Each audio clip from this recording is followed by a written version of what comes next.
Up next, hear what students thought about Tuesday night's presidential debate. More to come about why engineering students are protesting a professor. Stay tuned to hear details about the face behind the Campanile.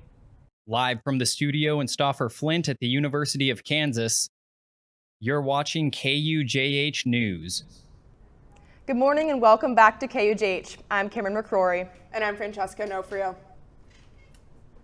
The Dole Institute's Student Advisory Board held a watch party for the presidential debate on Tuesday night. Prior to the event, we spoke with attendees about their predictions for the evening. Definitely a few laughs to be had, but I think something educational to inform myself about. So, I think both sides have their qualities and both sides have their not so great qualities. So I think it's good to look at it from a wider perspective. I came here for some good debate, meet some people with some contrasting opinions. I am of the belief that I don't think it's going to swing too many voters. I think people already have their opinions kind of set about both of our candidates. Unfortunately, we were not able to speak with anyone during the debate. So we went to the streets today to ask students about their key takeaways. I thought Donald Trump's comment about the dogs was really crazy, but I think Kamala did pretty well. I just didn't watch it. I think that it was much less of a debate than it was more of like a reality show, kind of just pure entertainment for all of the viewers who were watching. I thought it showed that one of the candidates could easily be baited into getting angry over non-important topics and easily spewed a lot of lies about operations and pets. Stay tuned as KUJH will continue to cover the election throughout the semester. More attention is being brought to the engineering department after a protest last Friday. KUJH's Kara Lyons takes us to the engineering building on campus to show us how the protest played out. Junior mechanical engineer major Monique View stood outside of the Leap 2 engineering building on Friday in protest of mechanical engineer professor Lauren Miletsky's alleged inappropriate behavior with students. After experiencing uncomfortable interactions with Miletsky and reading Kansas City Star articles about his issues with a past student, View thought more attention needed to be drawn toward his behavior, especially since he is the only professor who teaches the introductory course all freshmen majoring in mechanical engineering take. We're just spreading the word that we are tired of having him as a professor that we cannot avoid when all of the records we have available of him says that we should be avoiding him as much as possible. Many students would look at the signs View and others held, stopped by to ask more about the protest, and some joined in the protest by making posters and standing alongside View. While some students haven't had their own personal experience with Miletsky, this alleged behavior happening to their friends has encouraged them to join in the protest. I personally don't enjoy either my friends or just people in general who are harassed just because of their gender and their identity. Miletsky has declined to comment about the protest. For KUJH News, I'm Kara Lyons. Thanks, Kara. It will be interesting to see how the engineering department reacts to this, and we hope to get more information about the impact of this protest soon. Joining the KUJH team this year is weather forecaster Sam Hansen, here to give us a preview of this week's weather. Yes, thank you both. Looking out from our Mount Oriad Hotel Tower cam, doesn't look like it, but we do have some haze in the middle of the atmosphere and a couple thousand feet up. That's not perfectly clear skies, but it'll be a little bit hazy out there right now. All right, 81 out in Topeka as well as down in Osage City and here in Lawrence. A little bit warmer down to the south, and as it is 82 in Ottawa and 83 down in Paola. Going through the afternoon today, come 12 o'clock, it'll be at 82, 2, it'll be 87, 4, 88, and 6, it'll be cooled down to 85 with wind out of the southeast throughout the day and partly cloudy conditions throughout. Taking a look at temperatures for the week, we will be consistently right above the average of 82 degrees, a little bit cooler for Friday and Saturday, and the dry conditions will continue for a little longer. I'll have more on that in a little bit. Back to you. Thanks, Sam. Lawrence recently passed a new policy regarding homelessness. This comes 3 months after the city approved a nearly $500,000 budget for a homeless response team. This new policy and the homeless response team will be working hand in hand to support the residents of Douglas County. One of the main goals is to help non-residents connect with their home county or state's resources. Unfortunately, Douglas County does not have the capacity to help everyone. However, Lawrence Community Shelter's executive director explains how this policy can be helpful for everyone. This policy will provide us with more options to the people that we would normally say we can't provide any services. It will give us the ability to give them a number to the homeless response team and say, call this number and they will talk to you and do an assessment to find out if you're able to receive our services based on their assessment of what your needs are and where they can get you to where you have resources or support. It gives people an option to maybe go and receive some of those supports where they have them immediately instead of languishing here without those supports and struggling. It's not easy to be unhoused. It is not easy. Behind me is a camp that will be shut down in the coming weeks. The director of Homelessness Solutions Divisions said that each resident of the camp will be offered resources. And trying to figure out how we can work with individuals that aren't residents and still try to take care of them and get them connected to the right places, but still prioritize our Douglas County residents. The goal of this policy is to help people find and secure resources. This is part of a 5-step plan expected to continue throughout 2028. For more information about this plan, please visit www.lawrence.ks.org. We'll have more for you after the break. Next on KUJH, I'll tell you about the sweet changes coming to this local kitchen.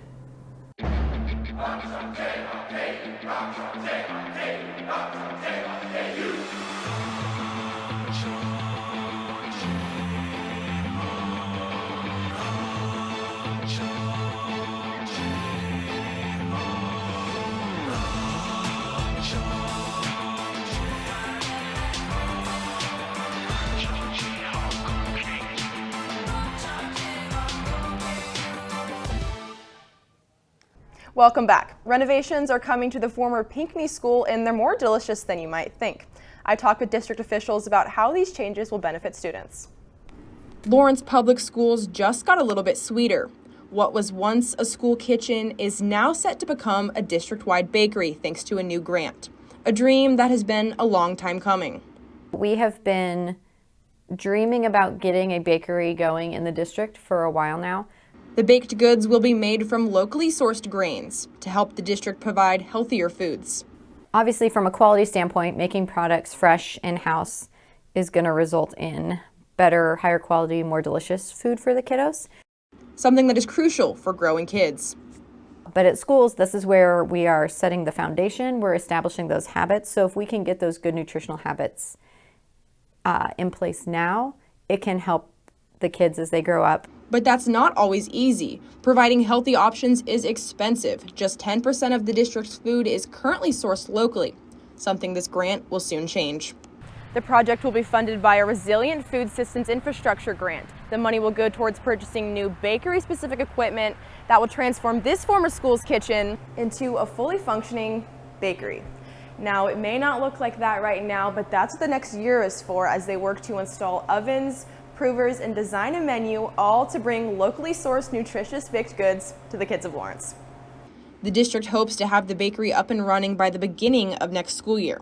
We are really excited to be here and to make a difference in our community. But baked goods aren't the only thing that this bakery will provide. It will give students of the Community Transition Program an opportunity to get work experience and life skills as they work to open up their own coffee shop inside the building. A stunning new exhibit celebrating Native fashion has just opened at the Spencer Museum of Art. Take a glimpse into some of the pieces and the stories they tell about Native culture. Fashion is more than just fabric. It's a reflection of culture.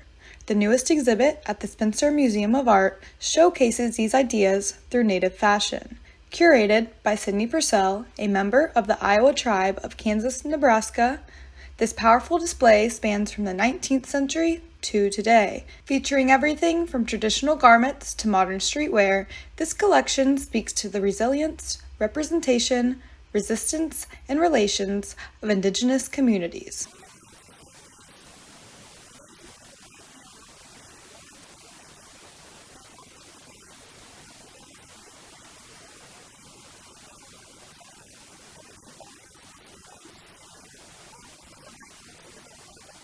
Many of the pieces are used to tell stories about Indigenous people across 40 tribal nations. Sydney shares some of her favorite pieces in the exhibit.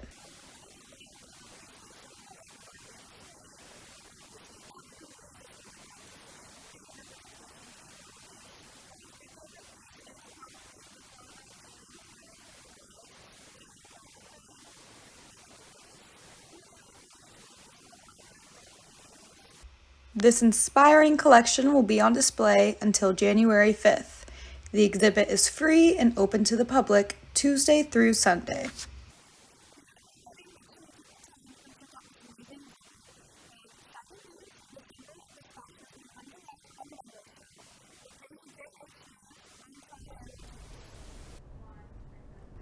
Thanks, Charlie Ann. I'm definitely making time to go check that out this week.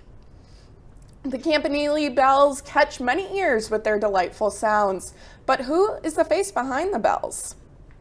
KUJH's Savannah Meyer joins us live outside the Campanile Tower to tell us more. Savannah? Yes, that's right, Francesca. Elizabeth Bogart is the face, hands, and brains behind the iconic bells.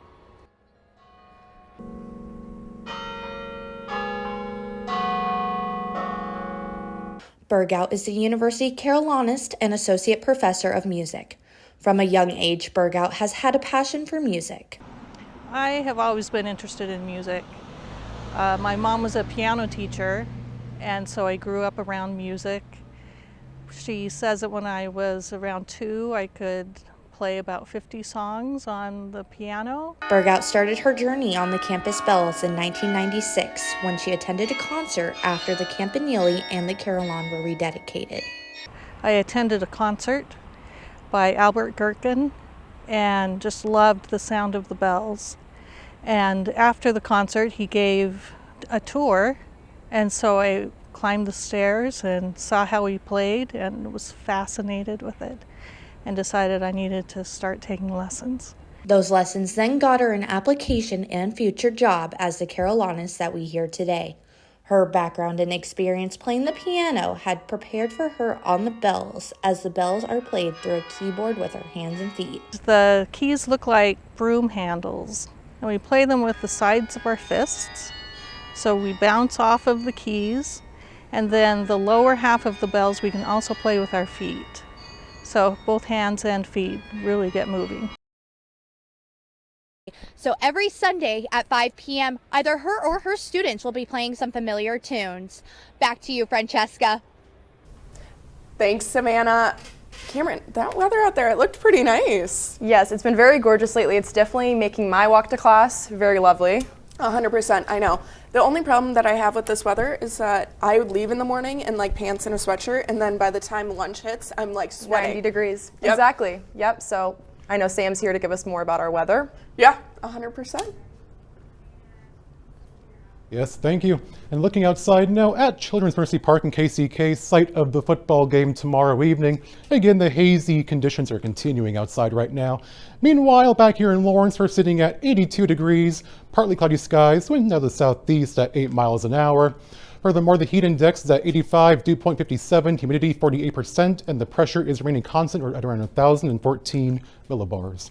Now looking at the regional satellite view, we can see the remnants of Hurricane Francine now with the eye of the depression right now over the Mississippi area. This will move off to the north-northeast, will not impact us. However, we are seeing some of the outer bands come through our area right now. Again, no rain associated with these, just some remnants of the depression off to our southeast. Now, as we head into this evening, come 4 p.m., it'll be 87 degrees, 6 p.m., 85. It'll cool off into the lower 70s when we get to around 10 p.m. Through the day tomorrow, at 7 a.m., 61, and then as you said, 1 p.m., all the way up to 81. Then come 4, a touch warmer at 83 degrees. Now, we have had some very dry conditions over the last couple of days, and for the last couple of weeks per se. Looking at the drought monitor, here in Lawrence, we are in the abnormally dry area, but in regions and toward the northern Kansas and South Kansas especially, they're in the severe drought realm of the current conditions for the time being. Now, if you're heading out to Children's Mercy Park for the game tomorrow, for pregame tailgate, it'll be 83 degrees. Kickoff, it'll be 80. Then it'll cool off down into the upper 60s come the fourth quarter. May want to bring a jacket with you because it may be chilly come the end of the game tomorrow evening. Looking at the 7-day forecast, we're at 89 degrees for a high today, a little bit cooler for tomorrow and Saturday. Then come the end of the week and into next week, warm up a little bit more, back up toward 90 degrees. Main factor being the constant sunshine. However, come next Tuesday and Wednesday, that could bring our next chance for rain. Back to you guys. Thanks, Sam. After the break, KUJH's Emily Sutter will give us a rundown on KU sports. Coming up on KUJH Sports, we'll update you about KU Volleyball's undefeated season, women's soccer and their new head coach, how students are getting to Kansas City for KU football, and the toll injuries can take on football players. Stick around. From adversity, we rose. We made history and became pioneers, voyagers, champions, Jayhawks. And when our chant rises, haunting and hallowed, Jayhawks are telling the world what's near. Victory. Welcome back to KUJH Sports. I'm Emily Sutter, and we have a lot to catch you up on in the sports world. KU sports are back in action this fall. Starting with volleyball, the Jayhawks have had a great start to their season. They are 6-0 so far with matches against South Carolina, Duke, Drake, Colgate, Wichita State, Marquette, and Western Michigan. Against Wichita State, the team had some incredible highlights, having a total of 43 kills to Wichita State's 36 and totaled 42 assists throughout the game. Senior Aya Inaldi led the team with 14 kills and 2 blocks.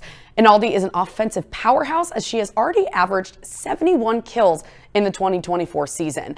Senior Toyosi Onabanjo also had quite the game with 9 kills and 3 blocks. In her previous game against Duke, she sported 22 kills. She also can make magic happen behind the net.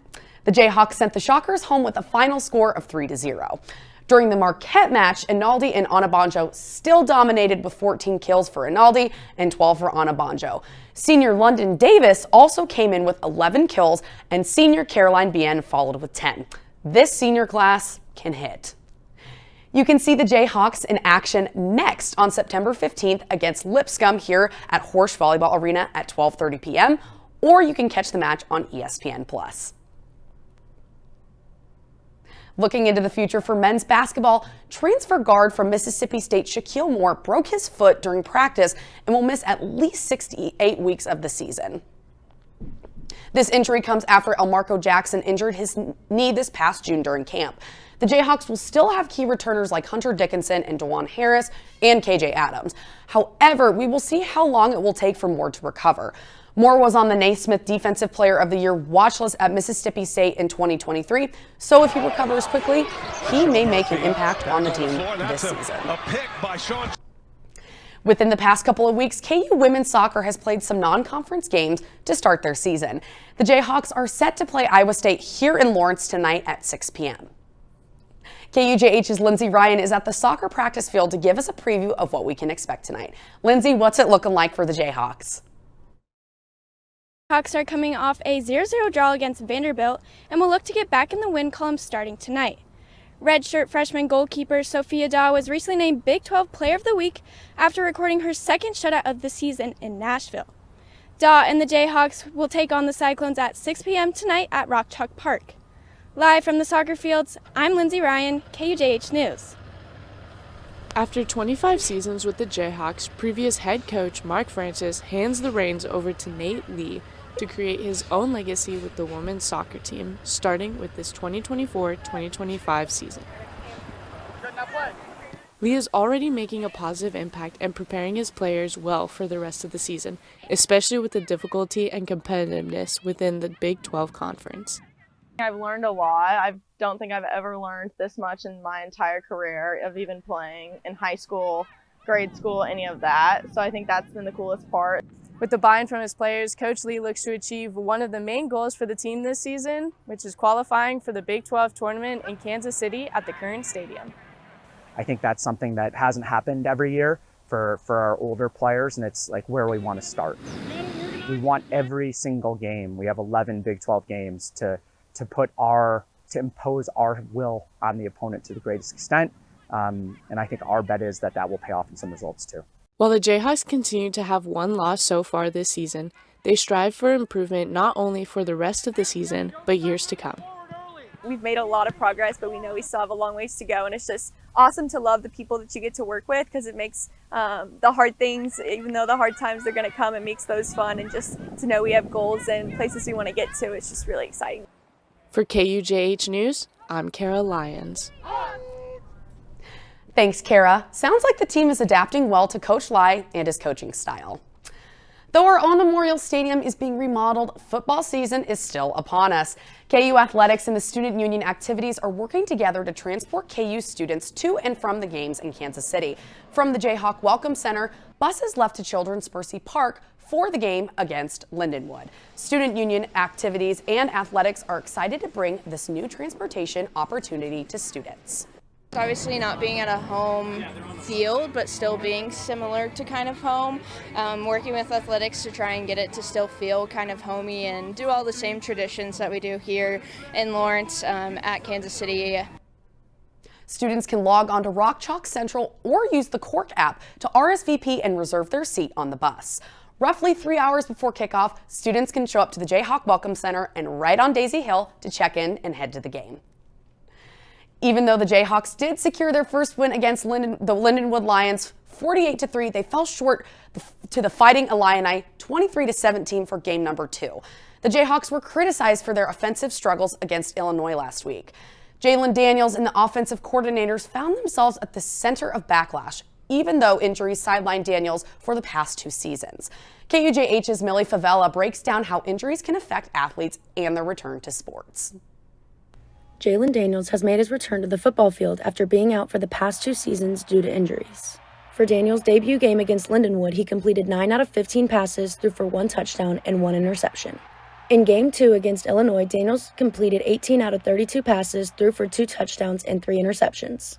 Following the Illinois game, Devin Neal weighed in on Daniels' performance and how he continues to support his quarterback. In regards to watching the film, Neal stated, I think he's going to find that, obviously he made mistakes, I made mistakes, the entire office made mistakes. So, just continue to remind him who he is. Whether it's Jalen Daniels or you're a high school point guard experiencing sports-related injuries, these injuries are more complex than they appear at the surface. Daryl Phillips, an adjunct professor for KU sports psychology, notes that sports-related injuries can be caused by a number of factors, but stress is most common. Whatever it is your activity is, if you're getting a situation where you don't think you can quite do this perfectly, that has the potential to lead to body tension and misreading cues. Once athletes are diagnosed with a sports-related injury, Phillips notes that the physical rehabilitation process is a major piece of recovery, but that athletes must nurture their mental state as well. It's not unusual to see someone that gets cleared physically, but if the confidence is not there, they actually go out and test with real-life competition. And the belief can be kind of diminished. Daniels appears to have a strong support system that continues to remind him of who he is. For KUJH News, I'm Millie Favela. Having a teammate like Devin Neal to remind you of your greatness sounds like a big confidence boost to me. We'll have to see if the Jayhawks were able to turn last week's L into a lesson. The Jayhawks will take on the 2-0 UNLV Rebels at Children's Mercy Park tomorrow at 6 p.m. That's all the sports we have this week for you all. To keep up with all the sports we've covered this week and on to the next week, go to KUJHnews.com for more information. We'll be back after the break. Stay with us. Coming up on KUJH, I'm at the Lawrence Aquatic Center where dozens of dogs are taking a plunge. Where you go to college makes a statement about you. This place will become a part of you. Your identity for life.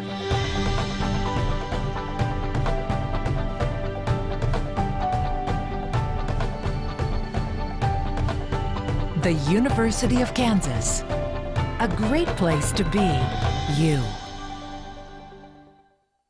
Welcome back. The annual Lawrence Humane Society Clear the Shelter Day was a success last weekend. 131 furry friends found a new home, 60 dogs and 71 cats.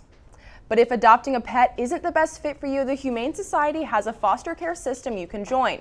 All of the supplies you would need to care for the animal, including food, kennels, toys, and treats, are provided. It's a system that one Lawrence resident loves so much that she has fostered over 150 kittens in the last 4 years. Kittens are just fun to have around. It's fun to watch them grow. They change so rapidly. They become so curious and inquisitive. It's fun to watch them play and explore. And when they're ready to go then and move on to their new homes, I get to start over with a new batch of kittens.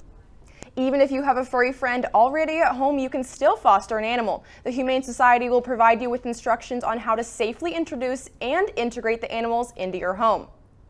To learn more about how to foster an animal through the Lawrence Humane Society, you can visit our website at KUJH.com. As the summer comes to a close, dozens of our four-legged friends took a dip in the pool for the annual Pooch Plunge. KUJH's Brady Borgelli tells us more about the fun. Lawrence Pet Friends partnered with the Lawrence Aquatic Center for the annual Pooch Plunge to celebrate the end of pool season last week. Dozens of dogs strolled into the center to get some much-needed pool time. We met with Lawrence Pet Friend representative Cherie Miller, as well as local dog owner Michelle Compton, to get details on one of the happiest days of the year. So they take all the chemicals out and make the water safe for the dogs on the last day of the pool. We'll drain it tomorrow, and then for $5 the dogs get to come and play for 3 hours with proof of vaccination and just kind of hang out and enjoy it. It's kind of the happiest day of the year. This is probably my third time here. My last dog we came several times. This is Jet's first time here. He has been loving running around and just sniffing everything. He keeps running away, sniffing and running back to me. I haven't got him in past his ankles, but he's having a great time. As you can tell, our four-legged friends are having a whooping good time. Thanks, Brady. It looks like the Pooch Plunge was a major success. I love being able to see the dogs be able to enjoy the last days of the summer season in style. I know I went. It was awesome. My dog loved it. Your dog liked the water a lot? Oh my God, he loved it. He loved it. Going back next year? 100%. Yeah. What kind of dog do you have? Remind me. Okay, I have a pit bull mix. Love. That makes me, I have a lab at home and it makes me miss my dog. We have a pool, so he loves to swim. So seeing that, I'm like, oh, it makes me miss my dog. But I'll have to come visit your dog sometime for some puppy love. No, 100%. He's the sweetest boy. He's the sweetest boy. And if you want more content like this, keep up to date with KUJH on TikTok, Twitter, and Instagram, as well as visiting our website at KUJHnews.com. I'm Cameron McCrory. And I'm Francesca Onofrio, signing off.